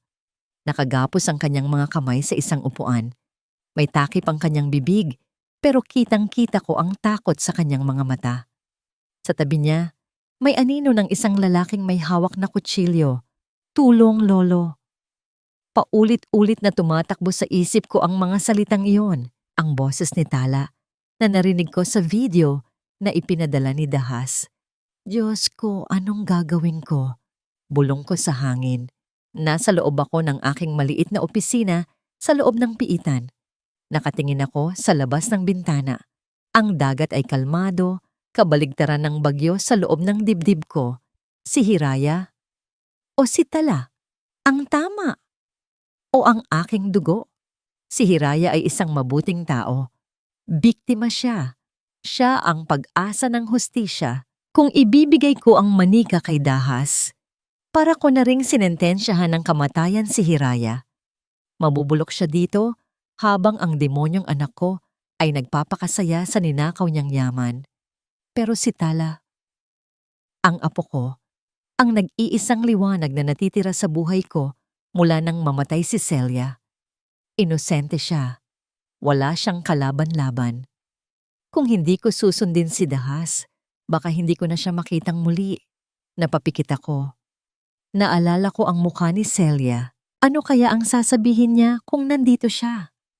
Gawin mo ang tama, Eddie. Palaging gawin ang tama. Tama. Pero ano ang tama Kapag ang buhay ng pamilya mo ang kapalit, kinuha ko ang telepono at tinawagan si Attorney Tanglao. Attorney, garalgal ang boses ko. Nakuha mo na ba ang laman ng SD card? Tanong ko. Pilit na pinatatatag ang aking boses. Oo, Mang Balanghay. Masiglang sagot ni Tanglao sa kabilang linya. Nandito na sa akin ang kopya. Isang bomba ito. May recording ng usapan ni Dahas at ng accountant niya. May video pa ng pagpeke ni Marikit sa pirma ni Hiraya. Ito na ang kailangan natin. Napapikit ako ng mariin. Salamat sa Diyos. Kahit anong mangyari sa akin, ligtas na ang ebidensya. Makinig ka, attorney. Sabi ko, nag-iba na ang tono ng boses ko, mas seryoso. Nakatunog na ang mga tao ni Dahas. Alam nilang may hawak tayong alas. Kailangan kong makipagkita sa kanya. Sasabihin kong isusuko ko ang manika para malito siya, para magkaroon ka ng sapat na oras na dalhin yan sa korte. Ano? Delikado yan, Mang Balanghay. Huwag. Pag-aalala ni Tanglao. Hintayin niyo ako. Magpapasama ako sa pulis. Wala nang oras. Pagsisinungaling ko, ayokong madamay pa siya at lalong malagay sa panganib si Tala. Ako na ang bahala dito. Magtiwala ka sa akin. Gawin mo na ang parte mo at gagawin ko ang sakin. Natahimik si Tanglao. Alam niyang desidido na ako. Pakisabi kay Hiraya, sabi ko, at naramdaman ko ang pag-init ng sulok ng aking mga mata. Bayad na ako sa kanya. Ang utang na loob, laging binabayaran. Bago pa man makasagot si Tanglao, ibinaba ko na ang telepono. Kumuha ako ng isang lumang manika mula sa aking locker. Halos kamukha ito ng kamusmusan. Laruan ito noon ng anak kong babae, ang nanay ni Tala. Mabigat din at luma. Ito ang ibibigay ko kay Dahas. Tinitigan ko ang litrato ni Celia sa wallet ko. Celia, gabayan mo ako para ito sa pamilya natin at para sa hustisya. Sinunod ko ang utos ni Dahas. Nagkita kami sa isang abandonadong bodega sa Pantalan. Maalat ang hangin at amoy kalawang. Siya lang mag-isa, pero alam kong may mga tauhan siyang nakapaligid. Nakatayo si Dahas sa gitna ng bodega, mayabang, nakangisi. Sa tabi niya, nanginginig si Tala. Lolo. Sigaw ng apo ko nang makita ako. Tala, huwag kang matakot. Andito na si Lolo. Sabi ko, pilit nang ngumingiti para sa kanya. Tumingin ako kay Dahas. Ang sarili kong dugo, ang sarili kong laman. Pero ang mga mata niya ay mata ng isang demonyo. Nasaan na? Tanong niya. Walang pasensya. Itinaas ko ang pekeng manika. Heto na. Ibigay mo na sa akin ang bata. Ininspeksyon niya ito mula sa malayo. Sa dilim ng bodega, hindi niya napansin ang pagkakaiba. Tumango siya. Sige, sabi ni Dahas. Tinulak niya si Tala papalapit sa akin. Tumakbo si Tala at niyakap ako ng mahigpit. Niyakap ko siya pabalik na amoy ko ang buhok niya. Okay na baby, ligtas ka na. Isang tanong lang itay, sabi ni Dahas habang papalapit ako sa pinto. Karga-karga si Tala. Bakit? Bakit mo siya tinulungan? Ano bang utang na loob mo sa babaeng yon na mas matimbang pa sa sarili mong anak? Huminto ako. Lumingon ako sa kanya. Dahil ang utang na loob ko sa kanya ay kabutihan. Sagot ko. Isang bagay na hinding-hindi mo maiintindihan, Dahas. Tumawa si Dahas ng malakas. Isang tawang nakakakilabot. Talaga? Akala mo ba ganun lang kadali? Inangat niya ang isang baril na kanina pa pala niya hawak sa likod. Itinutok niya sa amin. Walang aalis sa bodega na ito ng buhay? Sabi niya ng malamig. Lalo na ang batang yan. Masyado na siyang maraming nakita. Nanlaki ang mata ko. Hindi niya kami bubuhayin. Sa isang iglap, nagdesisyon ako. Tala, bulong ko sa apo ko. Kapag sinabi kong takbo, tumakbo ka ng mabilis palabas. Huwag kang lilingon. Diretso ka lang sa kalsada. at humingi ka ng tulong. Naiintindihan mo? Umiiyak na tumango ang apo ko. Hinalikan ko siya sa noo. Mahal na mahal ka ni Lolo. Ibinaba ko siya.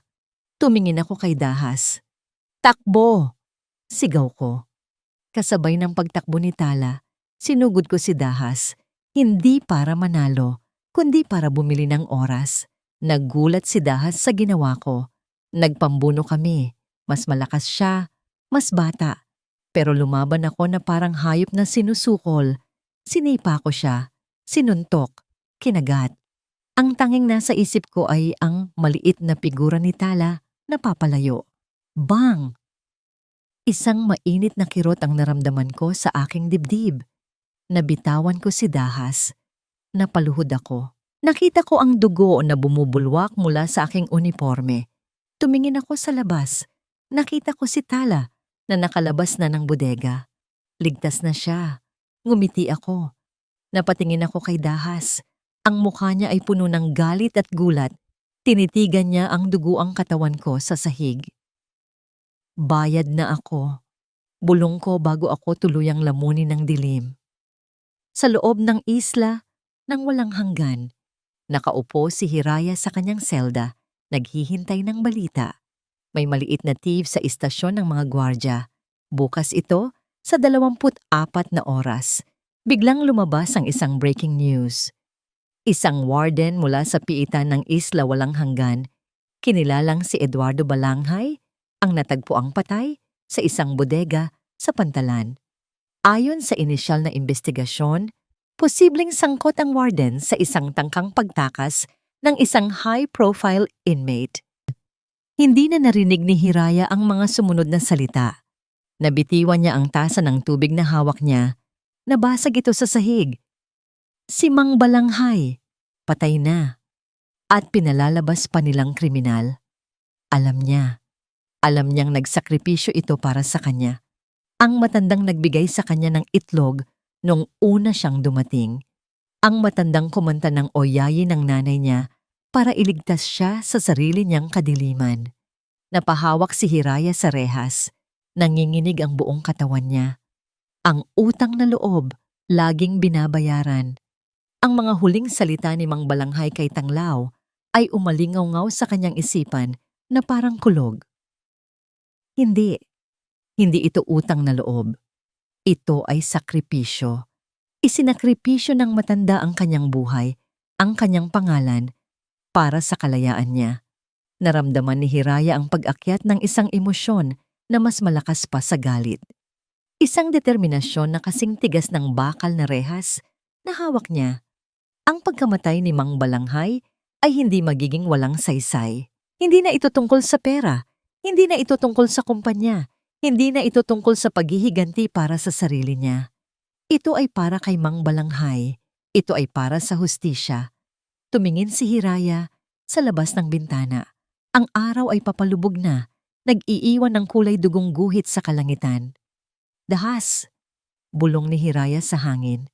Ang boses niya ay hindi na nanginginig. Ito ay malamig, matatag, at puno ng isang pangako. Kung akala mo impyerno ang pinagdaanan ko, maghintay ka dahil sisiguraduhin kong mararanasan mo ang apoy na inihanda ko para sa'yo. Gumuho ang mundo ni Hiraya noong gabing arestuhin siya. Pero ngayong gabi, sa gitna ng abo ng pagkamatay ng isang bayani, isang phoenix ang muling isinilang. At handa na itong sunugin ang lahat. Ang tunog ng gunting ay matala sa loob ng tahimik na selda. Snip, snip, snip. Isa-isang nalalaglag sa semento ang mahahabang alo ng buhok ko. Ang buhok na dati kong inaalagaan, na hinahangaan ni Dahas, na simbolo ng aking pagkababae at karangyaan. Ngayon, para sa akin, isa na lang itong paalala ng kahinaan at ng babaeng nabulag sa pag-ibig. Hawak ko ang isang piraso ng basag na salamin. Hindi ko na kailangan ng magandang refleksyon. Ang kailangan ko lang ay makita ang taong haharap sa korte. Nang matapos ako, isang bagong Hiraya ang tumingin pabalik sa akin mula sa salamin. Maikli na ang buhok ko, halos parang sa lalaki. Nagbigay ito ng diin Sa aking mga panga na ngayon ay matigas, at sa aking mga mata na wala ng luha, kundi apoy na nagbabaga. Hindi na ito ang mukha ng isang reyna. Ito ang mukha ng isang mandirigma. Maningning, oras na. Tumayo ako. Isinuot ko ang unipormeng kulay kahel. Dati, kinahihihiya ko ito. Ngayon, isusuot ko ito na parang baluti. Ito ang uniforme ng pinagdaanan kong impyerno at dadalhin ko ang impyernong yon sa loob ng korte. Habang naglalakad ako sa pasilyo, kasama ang mga gwardya, naramdaman ko ang tingin ng ibang mga bilanggo. Wala nang nangaasar, wala nang nanunukso. Pinalitan ito ng respeto at takot. Ang babaeng binubugbog nila noon ay wala na. "Good luck sa'yo," sabi ni Mayora Digna habang dumadaan ako sa selda niya. May benda pa rin ang braso niya kung saan ko siya sinaksak. Tumango lang ako sa kanya. Ang biyahe papunta sa korte ay mag-isa lang ako sa loob ng police van. Sa bintana, nakikita ko ulit ang lungsod ng bighani, ang matataas na gusali, ang mga billboard, ang mga taong naglalakad. Dati, akin ang lahat ng ito. Ngayon, estranghero na ako sa sarili kong kaharian. Sa labas ng Hall of Justice, nagkakagulo ang media. Nang bumaba ako, sunod-sunod ang flash ng camera. "Hiraya, totoo bang sangkot sa pagtakas mo si Warden Balanghay?" "Mrs. Montefalco, anong masasabi mo sa mga ebidensya laban sa'yo?" Hindi ako nagsalita. Naglakad ako ng diretso taas noo. Hayaan niyo silang magsalita. Mamaya sa loob, ako naman ang papakinggan nila. Pagpasok ko sa courtroom, nandoon na silang lahat. Ang pamilya Montefalco sa isang panig, nakatingin sa akin ng may pandidiri. Si Marikit, nakasuot ng puti, nagpapanggap na anghel. At sa gitna, si Dahas. Nakatayo siya, nakangisi, kampante. Suot niya ang pinakamahal niyang suit. Mukha siyang hari, na handa nang panoorin ang pagbitay sa kalaban. Nang magtama ang mata namin, bahagya siyang yumuko. Isang mapanuksong pagbati. Akala niya, panalo na siya. Akala niya, sa pagkamatay ni Mang Balanghay, nawalan na ako ng alas. Umupo ako sa witness stand. Sa tabi ko, si attorney, Tanglao. Hinawakan niya ang kamay ko sa ilalim ng mesa. Malamig ito. "Kaya mo to," bulong niya. Tumango ako. "The court is now in session," sabi ng huwes. Nagsimula ang prosecution. Ipinresenta nila ang mga lumang ebidensya, ang mga pekeng dokumento, ang mga testimonya ng mga binayarang testigo. Mukhang tapos na ang laban bago pa man magsimula. Pagkatapos, tumayo ang abogado ni Dahas. "Your Honor, we rest our case. The evidence is overwhelming." Malinaw pa sa sikat ng araw na si Hiraya Maningning ang nag-iisang salarin. Ngumiti si Dahas, ngumiti si Marikit, pero hindi pa tapos ang lahat. "Your Honor," tumayo si Attorney Tanglao, "the defense would like to present new evidence. Isang ebidensya na hindi lang magpapatunay na inosente ang aking kliyente, kundi magbubukas din ng isang panibagong kaso. Isang kaso ng murder." Nagulat ang buong korte, nagbulungan ng mga tao, nawala ang nangiti sa mukha ni Dahas. "Objection, Your Honor!" Sigaw ng abogado ni Dahas. "This is a desperate attempt, a fabrication." "Overruled," sabi ng huwes. Ang interes ay napukaw. "Let's see what you've got, Attorney Ilustre." Naglakad si Tanglao papunta sa gitna. Hawak niya ang isang maliit na bagay, isang bagay na pamilyar, ang kamusmusan, ang manikang gawa sa kahoy. Itinaas niya ito para makita ng lahat. "Your Honor, ang manikang ito ay regalo ni Mr. Dahas Montefalco sa kanyang asawa noong gabi ng anibersaryo nila. Ang hindi niya alam, bago pa man niya ito ibigay, may nakapag-install na ng isang high-tech recording device at microcamera sa loob nito. Isang pagsisinungaling na binuo namin ni Tanglao para protektahan si Mang Balanghay. At ang manikang ito, pagpapatuloy ni Tanglaw, ay naging silent witness sa lahat ng krimen na naganap sa loob ng Maningning Mansion. Ikinabit ni Tanglaw ang isang cable mula sa manika papunta sa malaking screen ng korte. Bago ko i-play ang video, may isa pa kaming testigo, Your Honor, sabi ni Tanglaw. Ang taong nag-install ng device na ito. Bumukas ang pinto sa likod ng korte.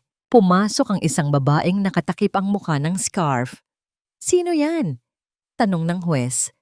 Dahan-dahang inalis ng babae ang kanyang scarf. Si Marikit. Pero hindi. Kamukhang-kamukha niya pero mas bata. Ako po si Maricela Revalo, sabi ng babae. Kambal po ako ni Marikit.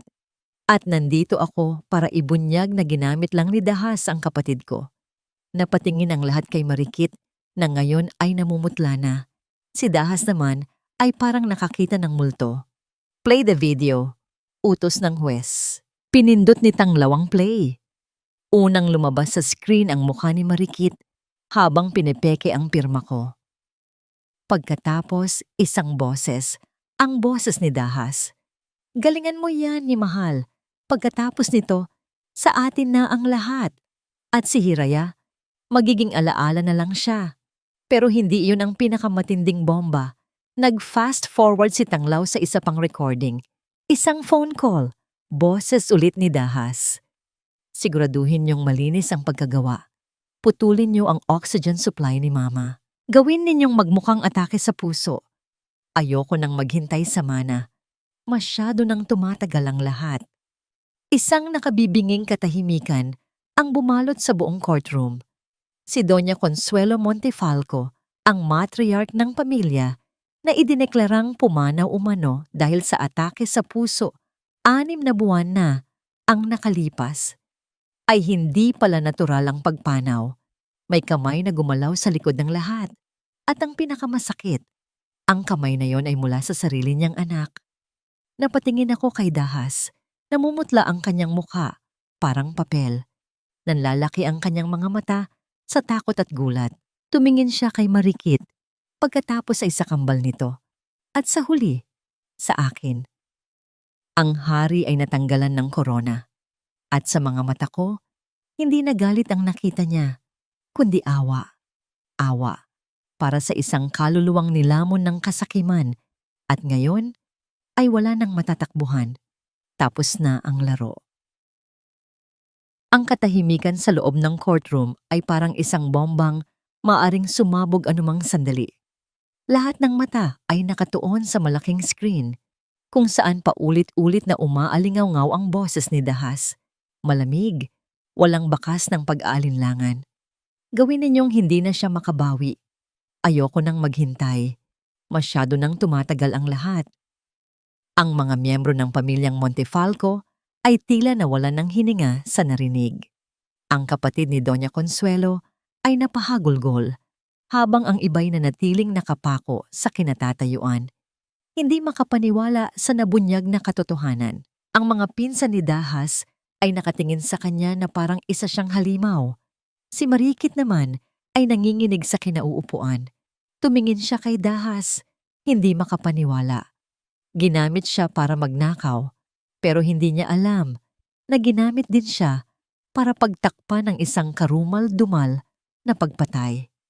Kakasinungalingan! Sigaw ni Dahas. Tumayo siya at itinuro ang screen. Gawa-gawa lang yan, edited yan, isang desperadong palabas ng babaeng yan. Itinuro niya si Hiraya. Pero si Hiraya ay nanatiling kalmado. Nakatingin lang siya kay Dahas. Ang mga mata ay matalim na parang kutsilyo. Mr. Montefalco, umupo ka. Sigaw ng huwes. Ang mukha ay galit na galit. Your Honor, sabi ni Attorney Tanglaw, idinagdag pa ang huling pako sa kabaong. Kung edited po ang recording, baka hindi edited ang aming susunod na testigo. Tumingin si Tanglaw kay Marikit. Miss Marikit Arevalo, maaari ka bang tumayo? Nanginginig na tumayo si Marikit. Alam niyang wala na siyang kawala. Kung kakampi siya kay Dahas, madadamay siya sa kasong murder. Kung magsasalita siya, Baka gumaan pa ang parusa niya.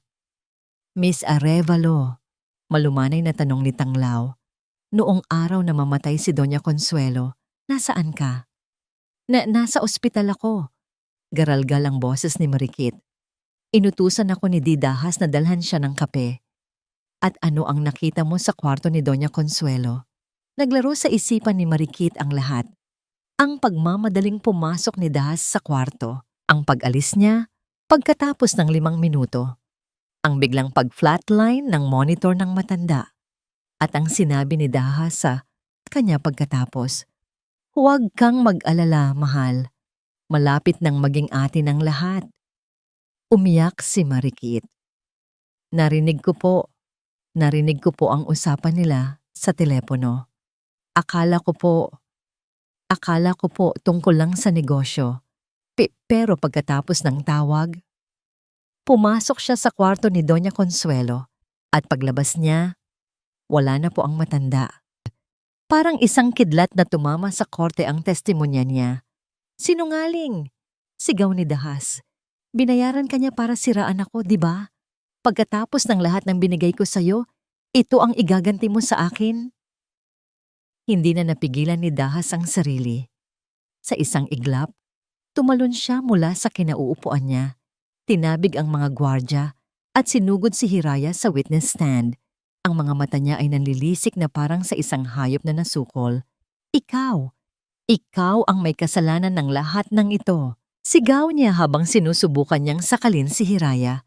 "Dapat matagal na kitang pinatay." Agad na kumilos si Tanglaw at ang mga pulis.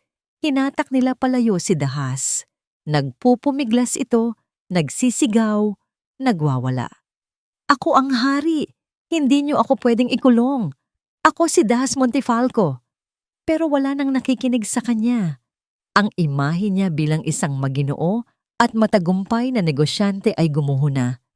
Ang nakikita na lang ng lahat ay isang desperadong mamamatay tao. Habang hinihila siya palabas ng courtroom, napatingin siya kay Hiraya. Sa huling pagkakataon, si Hiraya ay nakatayo lang, hindi umiiyak, hindi natatakot. Nakatingin siya kay Dahas, hindi nang may galit, kundi nang may habag. Sa tingin na yon, mas lalong nasaktan si Dahas. Dahil sa tingin na yon, alam niyang talo na siya. Hindi lang sa korte, kundi sa buhay. Ang babaeng minsan niyang minahal at sinira ay nakatayo pa rin, mas matatag kaysa dati. Habang siya, ang dating hari, ay papunta na sa kulungan kung saan siya nababagay. Bang! Pumalo ang gavel ng huwes. "Order in the court! Order in the court!" Pero huli na ang lahat. Ang katotohanan ay lumabas na. At ang hatol ay naibigay na. Hindi lang ng huwes, kundi ng lahat ng taong nakasaksi. Tapos na. Nang ilabas si Dahas, bumagsak ang balikat ni Hiraya. Napaupo siya. Tapos na ang laban. Nilapitan siya ni Attorney Tanglaw. Inilagay nito ang kamay sa kanyang balikat. "Okay ka lang?" tanong ni Tanglaw. Tumingin si Hiraya sa kanya.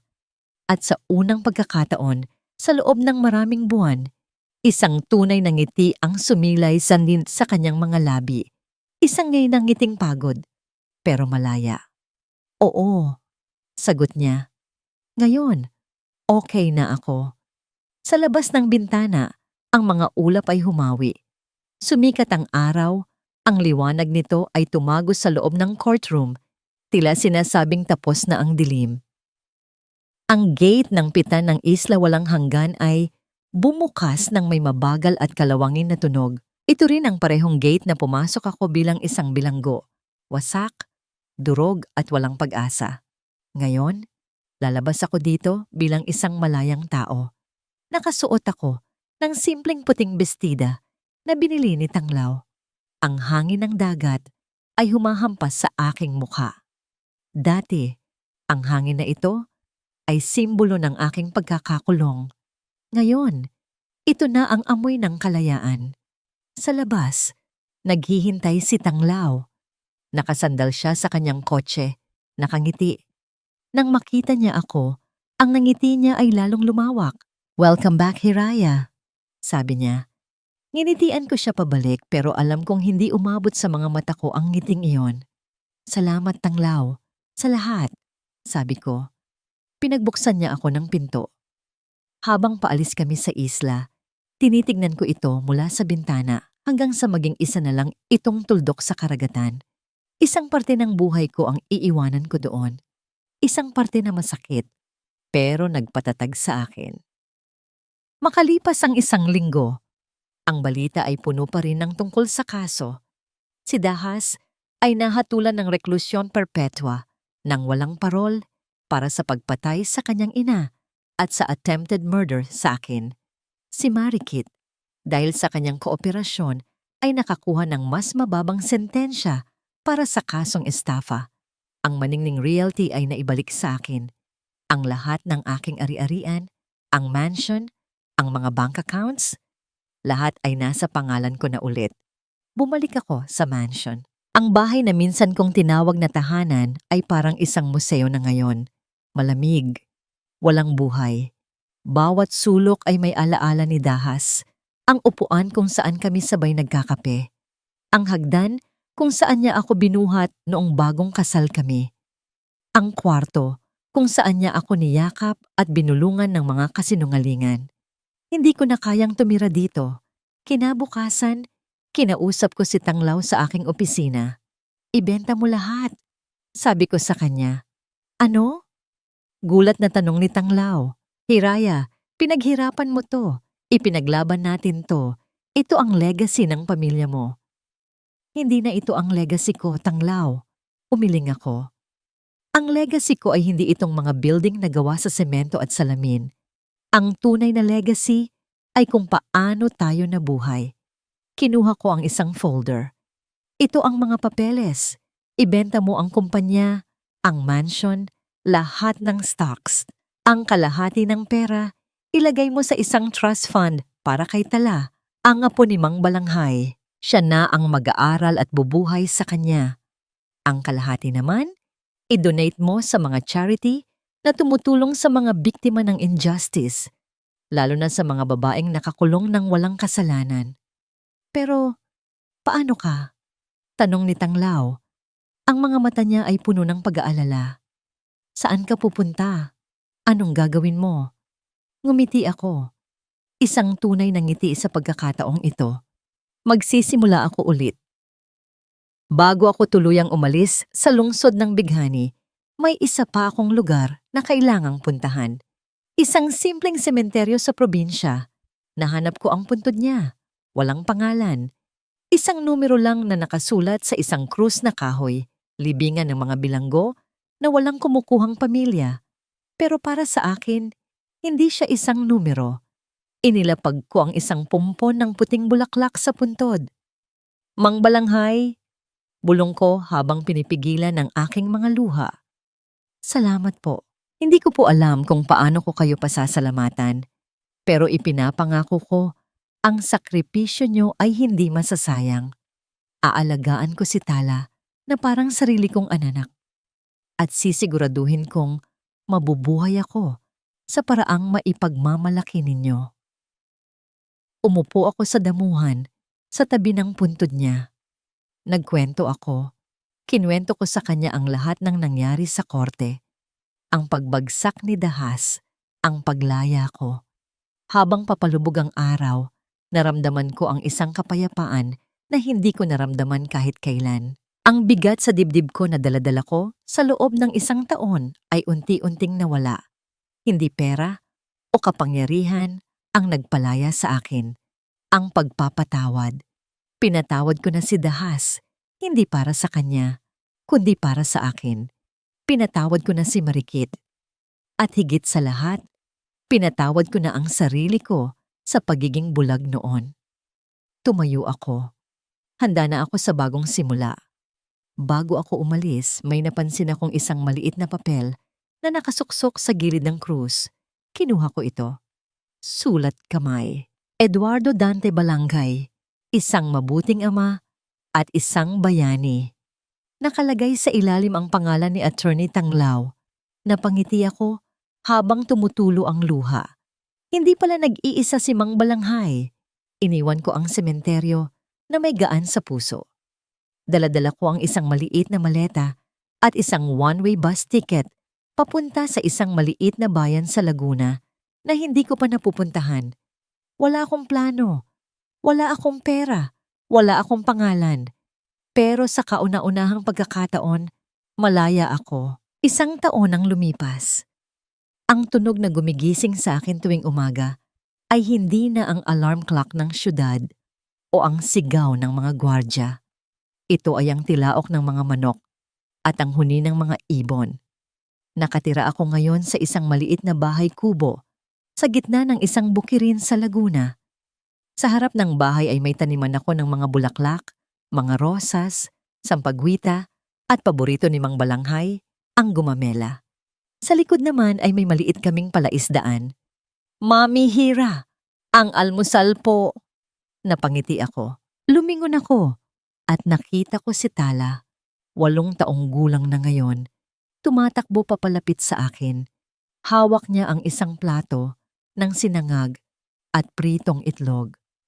Ang buhok niya ay nakatali sa 2 at ang mga pisngi niya ay mamula-mula dahil sa sikat ng araw.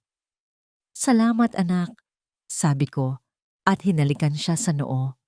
Umupo kami sa isang maliit na bangko na gawa sa kawayan at sabay na kumain habang pinapanood ang pagsikat ng araw sa likod ng bundok makiling. Ito na ang buhay ko ngayon. Simple, tahimik, payapa.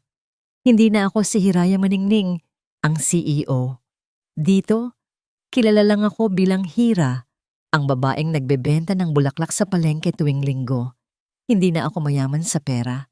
Pero hindi ko pa naramdaman ang sarili ko na ganito kayaman. Mayaman sa pagmamahal ng isang batang itinuring ko ng sariling anak. Mayaman sa respeto ng mga simpleng magsasaka na kapitbahay ko. Mayaman sa kapayapaan ng kalooban. Isang araw, habang nagdidilig ako ng mga halaman, may isang pamilyar na kotse ang huminto. Sa tapat ng aming bakod na kawayan, bumaba mula rito si attorney, Tanglao. Hindi na siya nakasuot. Nakasuot lang siya ng simpleng polo shirt at maong. May dala siyang isang bayong na puno ng mga prutas. "Attorney!" Masayang bati ni Tala at tumakbo para salubungin siya. "Tawagin mo na akong Tito Tanglao, Tala," sabi niya habang ginugulo ang buhok ng bata. Lumapit ako. "Napadaan ka yata?" Tanong ko. "May hearing lang ako dito sa malapit," sagot niya. "Naisip kong dalawin kayo. Para sa inyo." Iniabot niya sa akin ang bayong. Inimbitahan ko siya sa loob. Ipinagtimpla ko siya ng kape. Nagkwentuhan kami tungkol sa mga simpleng bagay, tungkol sa bagong pananim ko, tungkol sa mga grado ni Tala sa eskwela, tungkol sa mga aso niyang tuta. "Masaya ka ba dito, Hiraya?" Tanong niya sa gitna ng aming kwentuhan. Tumingin ako sa paligid, sa mga dingding na sawali, sa mga bulaklak sa bintana, at kay Tala na masayang naglalaro sa labas. "Sobra," sagot ko. "Dito hindi ko kailangang magsuot ng maskara. Dito, ako lang si Hira at sapat na yon." Tumango si Tanglao, may ngiti sa kanyang mga mata. "Alam mo, balak kong magtayo ng maliit na law office dito sa probinsya. Pagod na rin ako sa gulo ng Maynila." Nagkatinginan kami. Sa tingin na yon, may isang pangunawa na hindi na kailangan ng mga salita. Isang pangunawa na baka ang aming mga landas ay hindi lang nag-cross, kundi sabay na palang naglalakad sa iisang direksyon. Hindi ko alam kung ano ang bukas. Hindi ko alam kung kaya ko na bang magmahal muli. Ang sugat na iniwan ni Dahas ay malalim. Pero habang nakaupo ako roon, kasama ang isang mabuting lalaki na hindi ako iniwan, at habang pinapanood ko ang batang nagbigay sa akin ng bagong dahilan para mabuhay, alam kong handa na akong sumubok ulit. Tumayo ako at lumapit sa bintana. Ang hangin ay sariwa. Ang araw ay mainit. "Alam mo, Tanglao," sabi ko nang hindi lumilingon, "ang ganda pala ng umaga dito sa bukid." Naramdaman ko ang pagtayo niya at paglapit sa likuran ko. Hindi niya ako hinawakan. pero naramdaman ko ang init ng kanyang presensya. Mas maganda, bulong niya, dahil nandito ka. At doon, sa gitna ng simpleng bukirin, sa ilalim ng bughaw na langit, natagpuan ng dating reyna ang kanyang tunay na kaharian. Isang kaharian na hindi gawa sa ginto at bato, kundi sa pag-asa, paghilom, at isang bagong umaga. At dito po nagtatapos ang kwento ni Hiraya. Isang kwentong nagpapatunay na ang tunay na kayamanan ay hindi nasusukat sa dami ng salapi, kundi sa tibay ng puso at sa mga kabutihang itinatanim natin sa ating kapwa. Minsan, kailangan nating mawala ang lahat para lang matagpuan ang tunay na halaga ng buhay, ang kapayapaan ng kalooban. Maraming salamat po sa inyong walang sawang pagsubaybay sa ating kwento. Sana po ay may napulot kayong aral at inspirasyon mula sa paglalakbay ni Hiraya. Ang inyong mga komento at reaksyon ay lubos naming pinahahalagahan. I-comment nyo lang po sa ibaba kung anong klaseng kwento naman ang gusto nyong marinig sa susunod. Kwento ba ng pag-ibig na pinaghiwalay ng tadhana? O isang misteryo na susubok sa inyong isipan? Hindi dito nagtatapos ang ating paglalakbay. Marami pa pong kwentong kasing ganda at mas puno ng aral dito sa aming channel. Kung nagustuhan nyo ang kwentong ito, i-like, i-share sa pamilya at mga kaibigan, at mag-subscribe na rin para lagi kayong updated sa mga susunod pa naming kwento. I-click nyo ang notification bell para kayo ang unang makarinig kapag may bago kaming upload. Pagpalain po kayo ng Panginoon, kayo at ang inyong buong pamilya. Hanggang sa muli.